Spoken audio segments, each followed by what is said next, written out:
Errant dans les villages et piétinant les cultures agricoles, ces éléphants sauvages ont erré 500 km depuis leur région d'origine jusqu'à Kunming. Le troupeau se compose d'éléphants adultes et de jeunes. En chemin, un jeune animal s'est saoulé après avoir mangé du grain fermenté utilisé pour faire de l'alcool. Les experts disent que c'est la première fois que la Chine assiste à une telle migration vers le nord d'éléphants sauvages. La raison exacte pour laquelle ils se sont mis en mouvement reste un mystère. Mais certains pensent que la migration pourrait être due à un manque de nourriture facilement accessible, car les forêts de la région ont mûri. Les éléphants se nourrissent principalement de forêts secondaires, notamment de buissons ou d'herbes.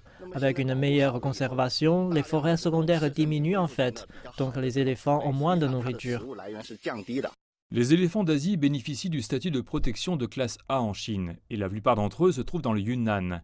Le nombre d'éléphants sauvages dans la province est passé à environ 300 contre 193 dans les années 80. Comment répondre à la dernière tournée des éléphants? Voilà une tâche particulièrement difficile. Nous espérions d'abord qu'ils pourraient retrouver leur chemin par où ils sont venus ou trouver un nouveau chemin sans interférence humaine, mais s'ils ne le peuvent pas, nous examinerons quelles mesures de soutien nous pouvons prendre pour à la fois minimiser les dommages qu'ils font et éviter qu'ils ne représentent une menace pour les humains.